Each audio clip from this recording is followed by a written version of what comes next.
My dear students और मेरे viewers, आप सबों को good morning, very very good morning. आज आप लोग को स्वागत करता हूं आप ही के चैनल में मंत्रा रिवीजन। ये मंत्रा रिवीजन आपको आईबीपीएस के आरआरबी एग्जामिनेशन से रिलेटेड जितने भी तरह के सब्जेक्ट हैं उन सारे सब्जेक्टों में रीजनिंग और हिंदी के विषयों पे आपको क्लासेस दिया जाएगा। ठीक है, तो आपको बता दें, आपको हिंदी और रीजनिंग के सब्जेक्ट में जो क्लासेस होंगी वो दी जाएंगी। सबसे पहले जो है वो दी जाएगी क्लास किस पे, रीजनिंग की क्लास। ठीक है, रीजनिंग के सारे टॉपिक यहाँ पे कवर होंगे। तो आइए स्टार्ट करते हैं हम लोग का रीजनिंग का टॉपिक। तो आज का जो सेशन है, जो आज का हमारा सेशन चलने वाला है वो रीजनिंग के ऊपर चलने वाला है कि ये रीजनिंग के जो सवाल हैं, जो रीजनिंग के आपको क्वेश्चंस आएंगे, जो रीजनिंग आपको पढ़ना है, जो रीजनिंग आपको कहता है समझना है, इंग्लिश और रीजनिंग और मैथमेटिक्स और जीए की बात करें या जो भी टॉपिक की बात करें जो हमारे आरआरबी में बहुत ही इंपॉर्टेंट रखता है, हर एक सेक्शन हमारे लिए इंपॉर्टेंट रखता है, उनमें से वन ऑफ द एक टॉपिक है जिसका नाम रीजनिंग है। और रीजनिंग आपको कितना इम्पोर्टेंट है ये आपको इसी बात से समझ में आ रहा होगा कि किसी भी एग्जाम में बिना रीजनिंग के आप आगे बढ़ नहीं सकते। यूं तो देखा जाए तो बिना मैथमेटिक्स के भी आगे नहीं बढ़ सकते हैं, और ना ही बिना आप जीए के आगे बढ़ सकते हैं, ना ही बिना इंग्लिश के आगे बढ़ सकते हैं। लेकिन चूंकि यहाँ पे जो भी पढ़ाई हो रही है वो रीजनिंग की हो रही है, और रीजनिंग से रिलेटेड जो भी आपकी क्वेश्चंस होंगे, जो भी आपकी क्वेरीज होंगी, जो भी आपका इश्यूज होगा, वो सारे के सारे यहाँ प्रॉब्लम रिजॉल्व होंगे। हम आपको यहाँ पे बेसिक नॉलेज, बेसिक के साथ साथ थोड़ा सा एडवांस नॉलेज, यानी ऐसा आपको जरूर नॉलेज दिया जाएगा जो आपको कहीं ना कहीं एग्जाम में हेल्पफुल रहेगा। देखिए, कोई भी चैनल हो, कैसा भी चैनल हो, जो स्टडी वाला चैनल होता है वो ज्ञान ही देगा, चाहे वो मैं बनाऊं या कोई भी बनाए। फिलहाल हम लोग तो यहाँ ज्ञान बांटने के लिए हैं, और हम चाहेंगे कि आप हमारे चैनल को लाइक और सब्सक्राइब जरूर कर दें। लेकिन उससे पहले आप इसे एक बार पढ़ लें, देख लें, अगर आपको समझ में आए तभी आप करना लाइक और सब्सक्राइब। क्योंकि अक्सर लोग ये तो कह देते हैं कि लाइक और सब्सक्राइब करना है, लेकिन उससे कोई फायदा नहीं होता है। आपको हमारे पूरे सिलेबस को देखने के बाद, इस वीडियो को देखने के बाद अगर आपको लगे कि वाकई में आपको कुछ नॉलेज मिला है, तभी आप इसे लाइक और सब्सक्राइब करें, ये रिक्वेस्ट है। तो वीडियो में आगे बढ़ते हैं। रीजनिंग, सबसे पहला ये क्वेश्चन आता है कि रीजनिंग आखिर कहाँ कहाँ सवाल पूछा जाता है। सबसे पहला सवाल पूछा जाता है बैंक के एग्जाम में, दूसरा सवाल पूछा जाता है रेलवे के एग्जाम में, तीसरा पूछा जाता है एसएससी के एग्जाम में, और इसके बाद जितने भी स्टेट लेवल के एग्जाम होते हैं उन सबों पे आपको रीजनिंग पूछा जाता है। देखिए, रीजनिंग जो हम लोग अभी पढ़ने वाले हैं वो बैंक से रिलेटेड है। किससे रिलेटेड है? बैंक से रिलेटेड है। अब रहा सवाल, बैंक एग्जाम कौन कौन लेते हैं। देखिए, बैंक एग्जाम जो लेते हैं वो आपके दो ग्रुप लेते हैं, पहला आईबीपीएस और दूसरा एसबीआई। समझिएगा, आईबीपीएस और एसबीआई में क्या है। आईबीपीएस जो अब गिन के 5 बैंकों में हो चुका है, गिन के 5 बैंकों में हो चुका है, और एसबीआई जो एक अकेला बैंक है, इन आईबीपीएस का 5 बैंकों में जो एम्प्लॉय सेलेक्टेड होंगे उनके लिए एग्जाम लेता है। अब रहा सवाल, ये जो एग्जाम लेता है वो किस किस चीज का होता है। एसबीआई भी एग्जाम किसी न किसी पर्टिकुलर चीज के लिए लेता होगा। तो सबसे पहला आता है पीओ का एग्जाम, ये पीओ का एग्जाम लेता है, यानी पीओ की पोस्टिंग के लिए एग्जाम लेता है। दूसरा क्लर्क के लिए लेता है, दूसरा क्लर्क, तीसरा हो गया आपका एसओ के लिए लेता है। यहां तक तो आप सबों को समझ में आ चुका होगा। लेकिन एसबीआई और आईबीपीएस ये कॉमन एग्जाम लेते हैं इन तीनों पोस्ट के लिए। आईबीपीएस अलग से एक और एग्जामिनेशन लेता है जिसको हम लोग बोलते हैं रीजनल रूरल बैंक, यानी आरआरबी जो होते हैं उनके पीओ, क्लर्क और एसओ के लिए एग्जाम लिया जाता है। आप इन सबों में किसी भी एग्जाम में अगर आप बैठते हैं तो क्लर्कियल ग्रेड को अगर लेके चलें, सिर्फ क्लर्कियल की बात करते हैं, सिर्फ क्लर्कियल की, तो सबसे पहला आपका प्री का एग्जाम होगा। जब आप प्री क्वालिफाई करेंगे तो मेन का एग्जाम होगा। जब आप मेन क्वालिफाई करेंगे तो सीधे सीधे आपको जॉब मिल जाएगी।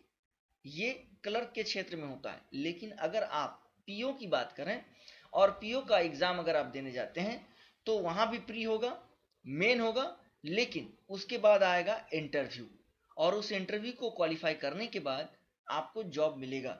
यही केस एसओ के लिए भी होता है, क्योंकि एसओ पीओ के बराबर होता है। तो आगे बढ़ते हैं। हमारा जो सेशन था वो रीजनिंग का था। देखो, रीजनिंग में कुल मिलाकर 12 से 15 चैप्टर हैं। जो अलग अलग व्यू में अलग अलग तरीके से आते हैं। उसमें सबसे पहला चैप्टर का नाम होता है आपका कोडिंग डिकोडिंग। सबसे पहला चैप्टर क्या है? Coding decoding. जैसा कि आप देख रहे हैं कोडिंग डिकोडिंग में यहाँ लिखा गया है लेवल 1। इसका मतलब है कि इसका लेवल 2 भी होगा या लेवल 3 भी हो सकता है। तो फिलहाल हम लोग कोडिंग डिकोडिंग की बात करें तो क्वेश्चन अराइज ये होता है दिमाग में कि आखिर कोडिंग डिकोडिंग है क्या, और यही कोडिंग डिकोडिंग है क्या ये आपको समझना है कि what is coding decoding. Coding decoding को समझने के लिए हम लोग ऐसे समझेंगे कि जब एक और दो व्यक्ति आपस में बातचीत कर रहे हों, यानी कम से कम दो व्यक्ति अगर आपस में बातचीत कर रहे हों और वो बातचीत अगर तीसरे व्यक्ति को समझ में ना आए, या कोई ऐसी कहावत जो तीसरे व्यक्ति को समझ में ना आए सिवाय उस दो व्यक्ति को जो आपस में बातचीत कर रहे हैं, उसे हम लोग कहते हैं कोडिंग डिकोडिंग। यहां तक आप लोग को समझ में आ गया होगा। तो अब हम लोग अपना स्टार्ट करें कोडिंग डिकोडिंग के जो भी सवाल वगैरह हैं। ठीक है, चलिए। तो अब हम लोग जो कोडिंग डिकोडिंग के सवाल स्टार्ट करेंगे उसमें सबसे पहला हमारे पास आता है अल्फाबेट्स। क्योंकि हम लोग जो कोडिंग डिकोडिंग पढ़ते हैं वो अल्फाबेट पे आधारित पढ़ते हैं। तो अगर देखा जाए तो अल्फाबेट हमारे पास 26 हैं। आप यहाँ देख रहे होंगे ये जो सीक्वेंस बना हुआ है ए से लेकर एम तक हमने लिखा है, और ठीक एम के नीचे एन से लेकर जेड तक हमने लिखा है। यानी ये कुछ क्रम इस तरह से है कि हम लोग लेफ्ट से लेकर राइट लिखे हैं एम तक, और फिर राइट से लेकर लेफ्ट गए हैं जेड तक। ये देख रहे होंगे एक्चुअली ये जो दिया गया है ये एक दूसरे के ऑपोजिट हैं, इस तरीके से बैठाया गया है। ये देखिए दिख रहा होगा आपको एक दूसरे का ऑपोजिट। इस ऑपोजिट को याद करने का एक आसान सा तरीका भी हमने आपको स्क्रीन पे दिया हुआ है। अगर आप इसे पूरी वीडियो को अच्छे से देखें तो आपकी रीजनिंग में जो भी कमियां हैं वो धीरे धीरे दूर हो जाएंगी। ये तो नहीं कहूंगा कि तुरंत, लेकिन धीरे धीरे हो जरूर जाएंगी। ठीक है, बट एज यूजल जो बाकी वीडियोस आपको देते हैं मैं ये नहीं कहूंगा कि मेरा वीडियो उससे बहुत बेटर है, बट इतना ज़रूर होगा कि आप बाकी वीडियो की अपेक्षा पे ये वीडियो में कुछ जल्दी ज़रूर समझेंगे। सबसे पहला प्रश्न उठता है ऑपोजिट याद कैसे करें। देखिए ऑपोजिट याद अगर करना हो उसके लिए सबसे पहला टर्म होता है कि आपको समझना पड़ेगा कि हम लोग बचपन से पढ़ते आए हैं ए से लेकर जेड। आप देख रहे होंगे ए से जेड हमने बचपन से पढ़ा है, इसे याद करने की ज़रूरत नहीं है क्योंकि आपकी डे टू डे की लाइफ की जो भी हिस्ट्री है या जो भी वर्किंग है वो हमने उठा के इस पीपीटी में, इस स्लाइड में रख दिया है, या कहें इस वीडियो में हमने रख दिया है। स्टार्ट करते हैं और देखते हैं ए से जेड हम लोगों ने पढ़ा था। कहाँ पढ़ा था? हाई स्कूल में पढ़ा था। जब हाई स्कूल में पढ़ रहे थे, हाई स्कूल जाने के लिए हमें जीटी रोड का सहारा लेना पड़ता था, यानी जी का अपोजिट टी, टी का अपोजिट जी। और इसी जीटी रोड के सहारा चलते चलते एक दिन हमें जीटी रोड चलते चलते चोट लग गई और हमारे जुबान से निकला उफ, यानी यू का अपोजिट एफ, एफ का अपोजिट यू। अब ध्यान से बस इसे सुनिएगा, आपको सारी चीजें याद हो जाएंगी। हमने इसे एक घटनाक्रम में सजा के रखा हुआ है। जैसे आपके मुंह से उफ निकला आप तुरंत इंडियन रेलवे का सहारा ले लिए, क्योंकि रास्ते पे चोट लगी थी, आपने इंडियन रेलवे का सहारा लिया, यानी आई का अपोजिट आर, आर का अपोजिट आई।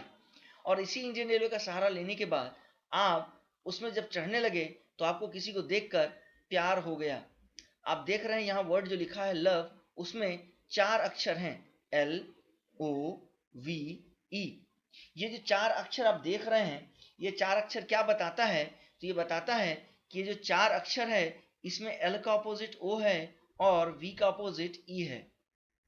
ठीक है, एल का अपोजिट ओ है और वी का अपोजिट ई है। तो ये वर्ड ऐसा है जो हर कोई याद रखे होंगे। क्योंकि ये वर्ड याद रहेगा तो आपके इसके अपोजिट्स भी याद रहेंगे। अब प्रश्न उठता है लव किससे हुआ? लव हमें जो हुआ है वो जंगली क्वीन से हुआ है। क्यों? क्योंकि भैया जे का अपोजिट क्यू, क्यू का अपोजिट जे, जे का अपोजिट क्यू, क्यू के अपोजिट जे। ठीक है, इसके बाद हमने उसे क्या पिला दिया? ड्यू पिला दिया। क्या पिला दिया? ड्यू पिला दिया। इस ड्यू को पिलाने के बाद क्या हुआ? उसकी गले में खराश हो गई, यानी चूंकि वो जंगली क्वीन है तो उसके गले में खराश हो गई, जिसको देख के मैं भागता हुआ गया और एक मैन की तरह भागा। किसकी तरह? एक मैन की तरह। और जब मैं मैन की तरह भागा यानी एम का अपोजिट, एम का अपोजिट एन, एम का अपोजिट एन। आपको समझ में आ रहा होगा, एन का अपोजिट एम, एम का अपोजिट एन। और मैन की तरह भागा और तुरंत मार्केट से हमने क्या खरीद के लाया? कॉरेक्स दवा खरीद के लाई। क्या लाई? कॉरेक्स दवा हमने खरीद के लाई। ये कॉरेक्स दवा हमने क्या किया? इन जंगली क्वीन को हमने दे दिया। हमने क्या किया? कॉरेक्स दवा जंगली क्वीन को दिया और उसे कहा तुम इसे पी के, पी का अपोजिट के का अपोजिट पी के खांसी को क्या करो? तो बाई कर दो, यानी बी का अपोजिट वाई का अपोजिट बी। अगर आप गौर करें तो आपको एक चीज पता चलेगा कि जितने भी सीक्वेंस हमने आपको यहाँ पे दिए हैं, ये सारे सीक्वेंस आपके डे टू डे लाइफ के ही कहीं ना कहीं पार्ट रह चुका है और ये पार्ट आपको हमेशा याद दिलाएगा कि ऑपोजिट्स क्या है, क्योंकि आप हाई स्कूल के पार्ट से अछूते नहीं रह सकते, उसी तरह जीटी रोड के भी पार्ट से अछूते नहीं रहेंगे। रेलवे भी आपके लिए उतना ही इंपॉर्टेंट है डे टू डे लाइफ में जितना कि आपके लिए लव का कहना। उसके बाद हम लोग कहीं ना कहीं इसका प्रचार देखते रहते हैं, इसलिए ड्यू हमें याद रहेगा और अक्सर लोगों को हम लोग लास्ट में सी ऑफ में बाय बाय करते हैं।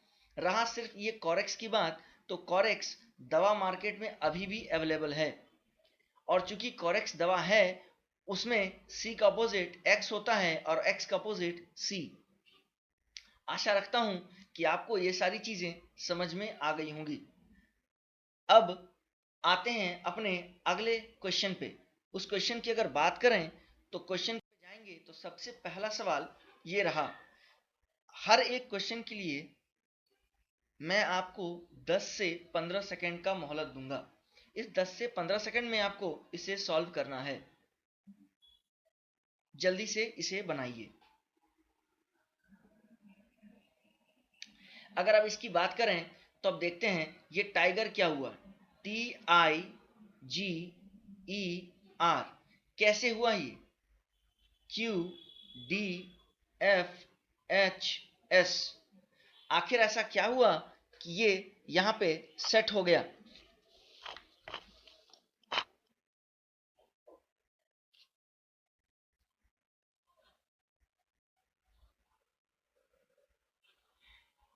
चलिए आइए अब देखते हैं इसे। आशा रखता हूं कि आप लोगों ने इसे बना लिया होगा। अब बारी है इसके सत्यापन की, यानी ये कैसा है और नहीं है, यानी आपको ये देखना है कि ये कैसे बना है। चलिए अब जरा देखें इसे।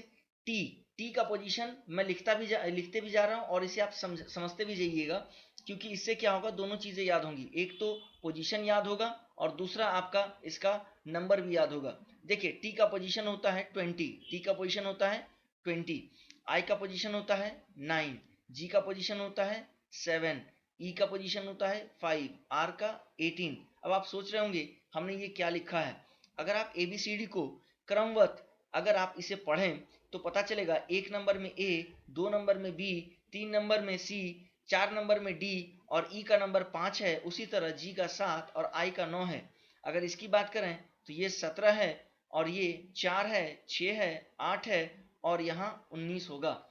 देख सकते हैं आप कि यहाँ से लेकर यहाँ की जो पैटर्न है, यानी ये जो एक पद्धति है देखी गई है पैटर्न, ये पूरी की पूरी संख्या -1 के पैटर्न पे चला है, लेकिन सीधे ना चल के ये उल्टा चला है, यानी क्रॉस चला है, जिसको हम लोग बोल सकते हैं डायगोनली चला है। तो डायगोनली की बात करें तो देखिए 20 में से 1 गया 19, 18 में से 1 गया तो 17, 9 में से 1 गया तो 8, 5 में से 1 गया तो 4 और 7 में से 1 गया तो 6। अगर आप देखें तो ये सीक्वेंस आपको समझ में आ चुका होगा कि ये कैसे बनेगा। ठीक है, अब एक काम करते हैं, जल्दी से हम इसे बना के देखते हैं। FISH fish. इस फिश को कैसे लिखेंगे? इस फिश को लिखने के लिए क्या करना पड़ेगा, तो हमें क्रॉस करना पड़ेगा। यूं ये क्रॉस होगा तो ऐसे बन जाएगा। अब अगर ये मान लेते हैं कि हमारे पास 6 है, 9 है और आपका ये 19 और ये आपका 8 है, उस केस में ये 5 यानी ये ई होगा, 8 है यानी 7, इसका मतलब जी होगा। अगर ये 9 है तो इसका मतलब ये एच होगा और अगर ये 19 है तो 18 यानी ये आर होगा, GRHE, GRHE। ये रहा आपका आंसर। इसका मतलब आंसर नंबर 2 है। मेरी बात एक और ध्यान से समझिएगा, इसको हम लोग कहते हैं प्रोसेस, इसको हम लोग कहते हैं प्रोसेस, यानी this is your process. Process मतलब -1 इन क्रॉसिंग। अब आप ध्यान से समझिएगा, क्रॉसिंग जो है वो डायगोनॉलिकली चला है, यानी इसका मतलब ऐसे और ऐसे। तो एक चीज हमेशा याद रखिएगा, ये जो आपका प्रोसेस है वो प्रोसेस आपका -1 और क्रॉसिंग के साथ है, डायगोनॉलिक क्रॉसिंग के साथ है। ये प्रोसेस जब तक याद नहीं होगा आप इसका उत्तर नहीं निकाल पाएंगे। तो याद रखिएगा ये प्रोसेस, आंसर नंबर 2 है। अब हम लोग चलते हैं नेक्स्ट क्वेश्चन पे। जो नेक्स्ट क्वेश्चन आपके ये रहा,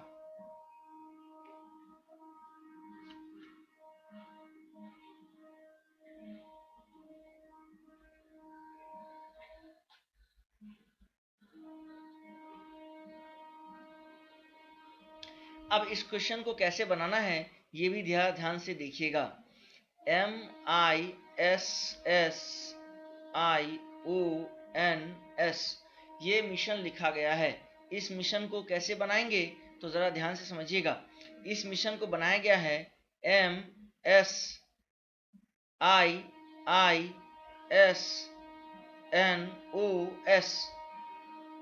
कैसे किया गया तो आप ध्यान से समझिएगा। इस क्वेश्चन को बनाने के लिए सबसे पहले M और इसके नीचे का जो प्लेस है वो बिल्कुल सेम रखा गया है, कोई चेंजेस नहीं है।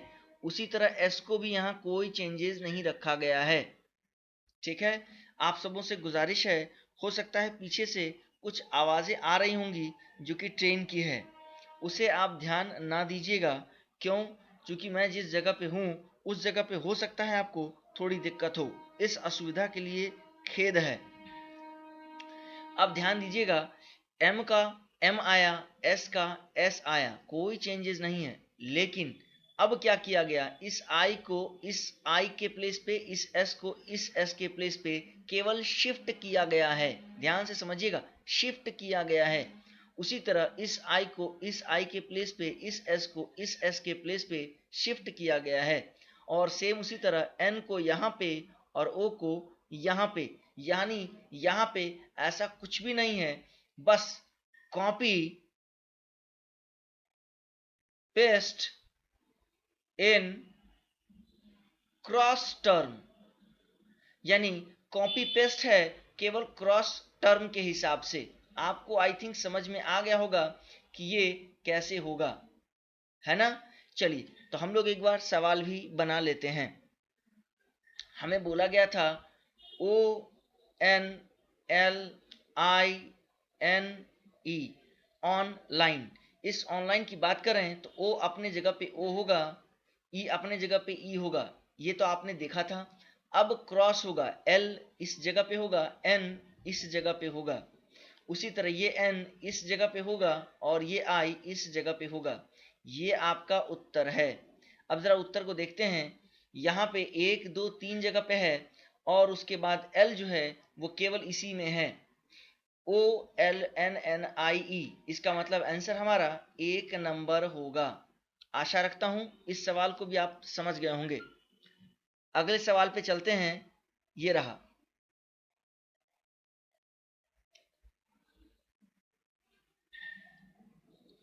इस सवाल को कैसे बनाया जाए ये अब देखते हैं। मैं आप सबों से गुजारिश करूंगा कि वीडियो को ज़रूर आप पॉज कर लें जब आपके सामने सवाल आ जाए, ताकि वीडियो काफ़ी लंबा भी नहीं होगा और आपके सवाल आपको समझ में भी आ जाएगा। ठीक है, ROAR, इसको हमने लिखा है URDU। कैसे होगा अब इसे आप ज़रा देखें। सबसे पहले क्या करेंगे, सबों में +3 कर देंगे। R +3 कैसे, तो R का पोजीशन 18, O का 15, A का 1, R का 18, ये 21 है, ये 4 है, ये 18 है और ये भी 21 है। अब देखो 18 + 3 21, 15 + 3 18, 1 + 3 4 और 18 + 3 21, यानी सारे डिजिट में +3 हुआ है in straight line. Straight line में हमने क्या किया, सबको +3 करके आंसर ले आया हूं। ठीक है, अब जो लाया गया आंसर है उसके हिसाब से URDU का क्या होगा? तो आप सभी को पता है 21, 18, 4, 21, 21 और 3 24 यानी x है, ये भी x होगा।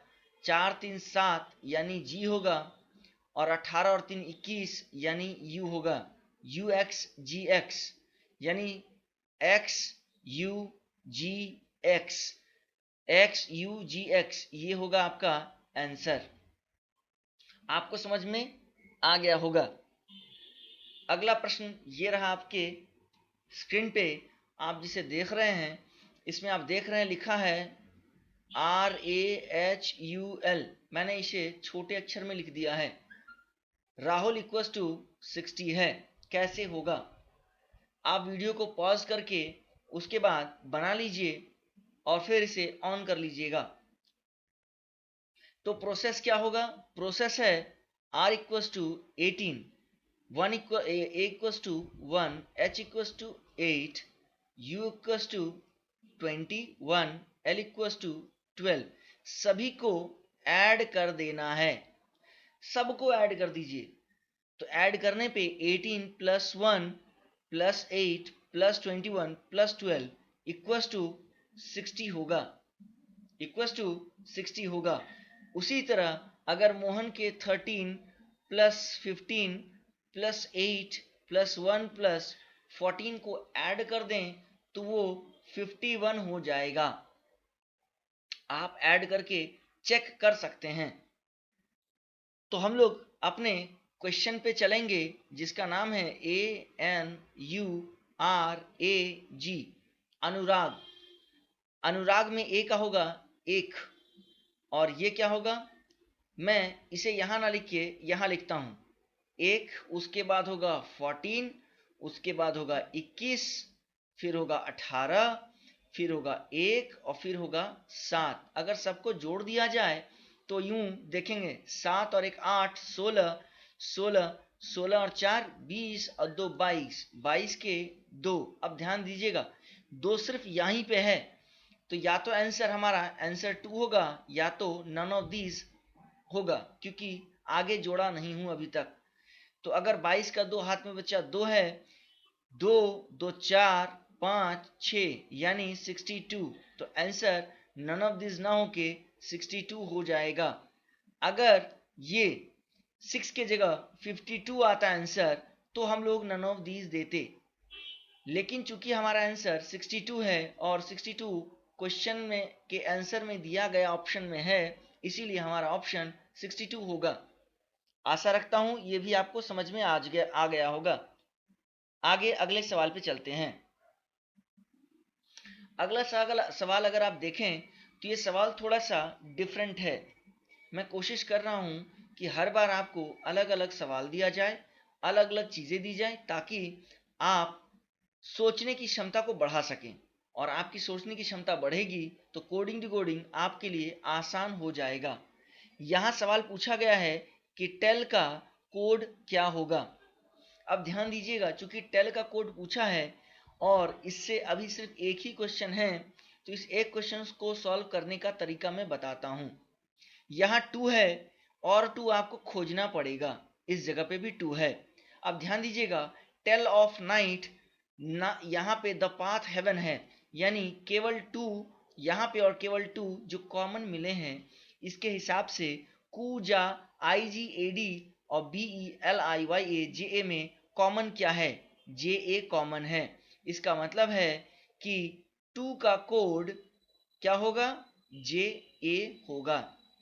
मैं इसे थोड़ा धीरे धीरे समझा रहा हूं, आपको ना समझ में आए तो आप प्लीज इसे रिपीट जरूर कर लीजिएगा। अब अगला क्वेश्चन पे क्या दिया गया है कि 2 तो हमें दोनों कॉमन मिला, तो हमने भी इस 2 को चूंकि यहां मिला इसलिए हमने इसमें और इसमें चेक किया, क्योंकि 2 भी इसी जगह मिला था, ना कि इसमें और इसमें। लेकिन गौर से देखा जाए तो हम लोगों ने पूरी तरह नहीं पढ़ा है।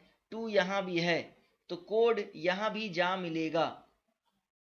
अब आगे बढ़ते हैं। हमें टेल का खोजना है, तो ऑफ और नाइट को अगर हटा दिया जाए तो टेल का कोड हमें मिल जाएगा। ऑफ इस जगह भी है और ऑफ इस जगह भी है, इसमें भी ऑफ नहीं है, इसमें भी ऑफ नहीं है। तो अगर दोनों की बात करें तो दोनों में ऑफ है, तो दोनों में देखो कॉमन क्या है, बीई बीई। इसका मतलब है कि ऑफ का कोड क्या होगा, बीई होगा। उसी तरह नाइट की बात करें तो यहाँ पे टेल है, यहाँ पे नाइट है, ना यहाँ पे कहीं पे टेल दिख रहा है ना नाइट दिख रहा है। इसका मतलब है इस सवाल में टेल और नाइट के कोड ली और या यानी दोनों एक साथ आ चुके हैं। अब चूंकि टेल का कोड हमें क्लियर नहीं है, आइदर ली या तो या, उसी तरह नाइट का भी कोड हमें क्लियर नहीं है, आइदर ली और या है। तो हमारा यहाँ उत्तर होगा सी एंड डी, क्योंकि हम टेल का एग्जैक्टली आंसर नहीं निकाल पा रहे हैं। तो इसका उत्तर क्या हो जाएगा, सी एंड डी होगा। जबकि यहाँ उत्तर दिया है क्या चीज, ली और या, लेकिन फिर भी ये आंसर नहीं होगा, क्योंकि हमें क्लियर नहीं पता है कि आंसर ली है या है। आइदर और ऑप्शन हो सकता है, लेकिन आइदर और चूंकि दिया नहीं है इसलिए सी एंड डी आंसर होगा। आशा रखता हूं ये सवाल भी आपको समझ में आ चुका होगा। अगले सवाल पे चलते हैं। ये सवाल को भी देखिए, ये सवाल बिल्कुल वैसा ही है जैसा कि आप देख रहे थे। इस सवाल को भी आपको बनाना है। अब जरा इसे बनाएंगे तो बनाइए। अब इसमें देखिएगा, क्योंकि इससे रिलेटेड हो सकता है 2-3 क्वेश्चन हो, तो उन क्वेश्चंस को हमको पहले देखना पड़ेगा। तो देखा जाए तो सबसे पहले कलर हाई स्काई का है। तो एक क्वेश्चन है कलर स्काई और हाई, 3 चीजें मिली हमें। क्या क्या मिला, तो तीनों चीज को हम लोग यहाँ नोट कर ले रहे हैं। सबसे पहले कलर, स्काई और हाई, इन तीनों को हमें खोजना है। देखो कलर चूंकि हमें यहां मिल गया और यहां मिल गया, ऑफ द स्काई रेनबो इसमें भी नहीं है, इसमें भी नहीं है। इसका मतलब है रो की होगा इसका आंसर, यानी कलर का की निकला। उसके बाद स्काई की बात करें तो स्काई यहाँ पे है और स्काई यहाँ पे है, और इसमें ऑफ द है, इसमें वो नहीं है। स्काई और दोनों में से कहीं भी नहीं है। इसका मतलब है कि इसी में से ला फा सो ला जो कोड है वो किसका होगा, स्काई का। अब अगर हाई की बात करें तो हाई इसी में दिखा आपको, और हाई कहीं भी नहीं दिख रहा है। अब हम लगता है कि फंस गए हैं, हम कैसे निकालें। परेशान होने की जरूरत नहीं है, यहाँ भी रॉकेट है और यहाँ भी रॉकेट है। अगर रॉकेट हमारा निकल जाए तो हाई का अपने आप निकल जाएगा। क्योंकि रॉकेट 2 जगह पे है और यहाँ भी कहीं ना कहीं पीई और पीई है, इसका मतलब है कि रॉकेट का कोड क्या होगा, पीई होगा। रॉकेट का कोड क्या होगा, तो पीई होगा। बचा कौन, हाई। बचा कौन, जो। इसका मतलब यहाँ पे कोड किसका होगा, जो होगा। माय डियर स्टूडेंट्स, एक चीज याद रखिएगा, जैसे हमने इसका निकाला है आपको बाकी सबका भी निकालना पड़ेगा, 1 बाय 1। ऑफ का भी निकालना होगा, द का भी निकालना होगा। द का कोड क्या हो जाएगा, तो द का कोड हो जाएगा एसओ। द का कोड क्या होगा, एसओ। वर्ल्ड का कोड क्या हो जाएगा, नी। वर्ल्ड का कोड क्या हो जाएगा, नी। रेनबो का कोड क्या हो जाएगा, आर ओ। और यहाँ ऑफ का कोड क्या होगा। अब चूंकि ऑफ अकेला बचा है इसलिए ऑफ का कोड क्या होगा, तो ऑफ का कोड हो जाएगा आपका क्या चीज, द का हमने क्या निकाला था, एसओ निकाला था ना, तो इसका मतलब एफ ए हो जाएगा। आशा रखता हूं ये समझ में आ चुका होगा आप लोगों को। और हमारा आंसर है की ला जो, की ला जो। अब ध्यान से देखते हैं हमारा आंसर क्या था। हमारा आंसर था की ला जो। ये जरूरी नहीं कि इसी क्रम में हो, हम इसे अदल बदल सकते हैं। अब देखते हैं ला की सो है जबकि यहाँ पे की जो ला, यानी ला जो और की, ये तीनों मिल गया है। इसके भले क्रम अलग अलग हों, लेकिन जो हमें चाहिए था वो केवल और केवल इसी में है, इसलिए आंसर डी होगा, इसलिए आंसर डी होगा, क्योंकि इसके लिए कोई क्रम निर्धारित नहीं है, ये कहीं भी हो सकता है, असेंडिंग डिसेंडिंग, आगे पीछे दाएं बाएं कहीं भी। आशा रखता हूं आपको समझ में आ चुका होगा।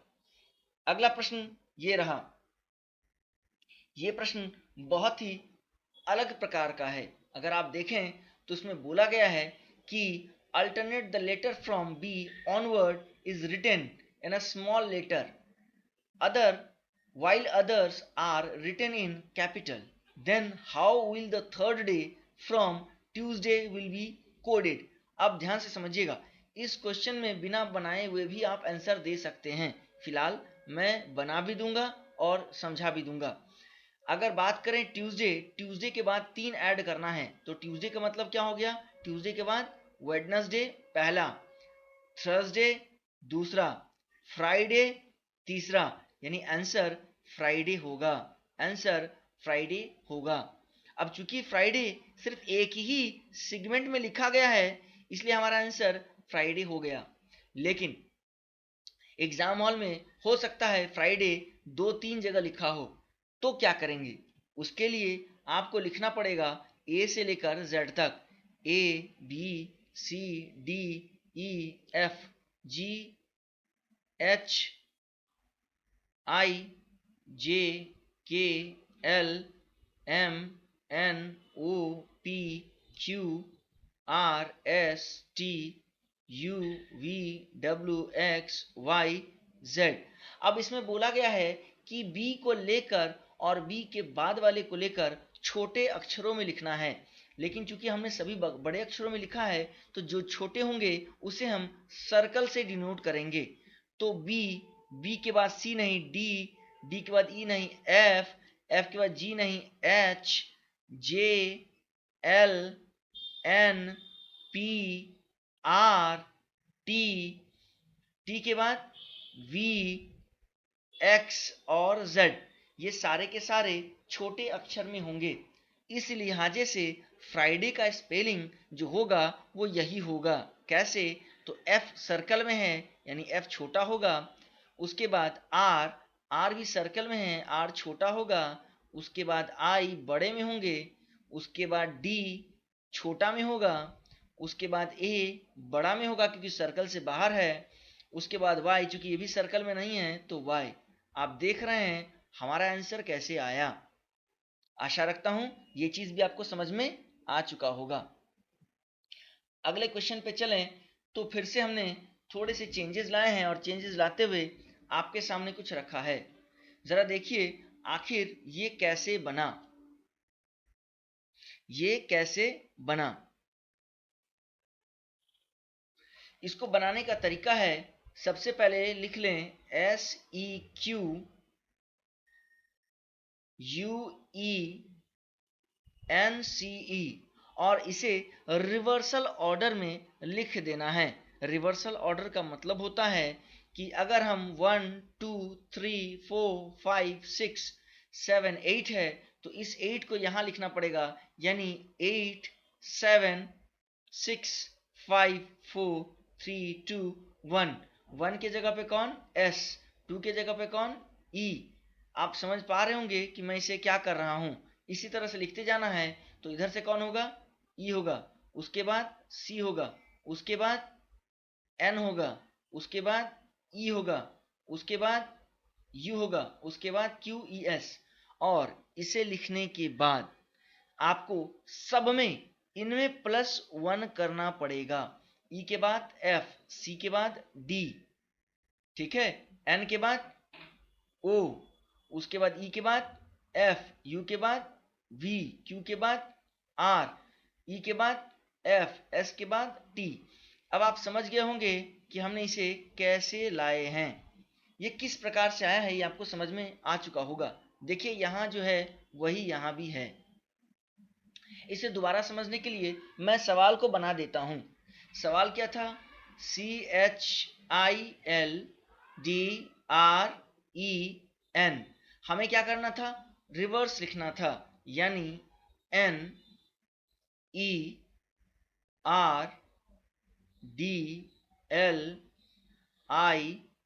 एच सी, ठीक है। चलिए CHILDREN। अब इसके बाद सबको एक एक जोड़ देना है। अगर आप जोड़ेंगे तो N के बाद O E F, I के बाद सॉरी R के बाद क्या होगा बताओ? S होगा, D के बाद E होगा, L के बाद M, तो OFS, O के बाद F। अब देखो कहाँ कहाँ मिल रहा है, OFSE, यहां तक OFSE OF, ये तो नहीं होगा। OFSE ये भी हो गया, OFSE ये भी होगा, ये भी, ये तो नहीं पता अभी फिलहाल, अभी 1 2 3 में हो सकता है। E के बाद M यहाँ और कहीं मैच नहीं किया, यानी ये भी नहीं होगा, ये भी नहीं होगा। अब या तो ये हो सकता है या तो नन ऑफ दिस हो सकता है। M के बाद I के बाद J, H के बाद I, C के बाद D, तो नन ऑफ दिस भी नहीं हुआ, चूंकि आंसर हमारा आ चुका है। आंसर 2 होगा। आशा रखता हूं आपको चीजें समझ में आ गई होंगी। ना अगर आए तो मैं आप सबों से रिक्वेस्ट करूंगा कि आप इसे क्या करें, एक बार फिर से वापस रिवीजन कर लें, यानी थोड़ा बैक बटन पे चले जाएं और फिर से पुनः देख लें। चलिए अगले क्वेश्चन पे हम लोग चलते हैं। ये आपके इस सेशन का लास्ट और आखिरी सवाल है। अच्छे से देखिएगा और मुझे बताइएगा ये कैसे बना है। ये है ASSOCHAM, इसको हमने लिखा KGGYOATY। देखो इसको बनाने का तरीका इस तरह से है कि सबसे पहले हमें क्या करना है, तो सबसे पहले हमें इसके ऑपोजिट्स लाने पड़ेंगे। एक ऑपोजिट आपको पता है ना, ZHHL, C का XHSAZMN। इसको लाने के बाद हमें क्या करना पड़ेगा, हमें इसे तोड़ना पड़ेगा। क्या करना पड़ेगा? तोड़ना पड़ेगा। कितने में तोड़ना पड़ेगा? 4 4 अंकों में, 1 2 3 4। यानी इसको यहां से अगर हम आधा आधा कर दें, आधे आधे अगर कर दें तो ये बन जाएगा। अब देखो अब क्या करना है, जो हमारा आया हुआ ये जो हमारे पास ग्राफ है, यानी आए हुए जो ये हमारे पास लेटर हैं, ये ऊपर वाले, इन लेटर में हमें सबसे पहले -1 करना है। अगर Z में से -1 करते हैं तो Y आता है। इसी L में से अगर -1 करते हैं तो K आएगा। H में से -1 करोगे तो G आएगा, और इसी H में से -1 करोगे तो G आएगा। ये चीज शायद आपको समझ में आ रहा होगा कि मैंने क्या किया। पहले फर्स्ट क्या था, फर्स्ट नंबर ऑपोजिट निकालना है। फिर क्या करना है, सेकंड नंबर 4 4 में पार्ट करना है, और थर्ड नंबर क्या करना है, प्लस और माइनस करना है। देखिए हमने यहां तो माइनस कर दिया, बट यहां पे क्या हो रहा है, x के बाद प्लस y, NOSTZA, यहां पे प्लस हुआ है। बच्चों के लिए दिक्कत हो सकता है यहाँ पे ये हो कि सर A से लेकर Z लिखने के बाद हम Z के बाद क्या लिखते हैं, A लिखते हैं, और फिर वो कहाँ जाता है, Z तक। उसी तरह Z से A, A से Z, Z से A उल्टा भी होता है। इसका मतलब है A के बाद अगर कहीं पे खत्म होता है Z पे, तो फिर Z के बाद तुरंत A स्टार्ट हो जाता है। इसीलिए इस Z के बाद A आया है। आशा रखता हूं कि आपको ये चीज समझ में आ गई होगी। अब इस सवाल को भी बना लिया जाए। SURGERIE, इसका ऑपोजिट क्या होगा, हाई स्कूल, है ना, उफ। उसके बाद क्या है, Indian railway, GT road, love हो गया इंडियन रेलवे में, ठीक है, और ये लव हो गया। उसके बाद हमें आधे आधे करने थे, इसे आधे हमने ऐसे कर दिया। आधा करने के बाद हमें इसमें माइनस करना था। ये ख्याल रखें कि आप ऐसा ना हो कि गड़बड़ कर दें, इस माइनस को प्लस और इस प्लस को माइनस कर दें। V के बाद क्या होता है, W होता है। इस V के बाद भी W होगा। उसके बाद I के बाद क्या होगा, J होगा। और R के बाद क्या होगा, तो भैया R के बाद क्या होता है, S होता है। यानी WSJW नन ऑफ दिस है, इसीलिए हम चेक कर ले रहे हैं WSJW। एक तो ये मैच कर रहा है, और इनमें से कोई मैच नहीं कर रहा है। बाकी हो सकता है या तो 4 हो आंसर या तो 5 हो। अब इनमें से माइनस करना है। 20 में से 1 गया 19 का मतलब एस होगा। 8 में से 1 गया तो 7 यानी जी होगा। 9 में से 1 गया इसका मतलब 8 यानी एच होगा। और 6 में से 1 गया यानी 5 यानी ई होगा। अब आप लोग समझ रहे होंगे कि मैंने ये क्या कह दिया। एच का पोजीशन 8 होता है, एफ का 6, आई का 9 और टी का 20।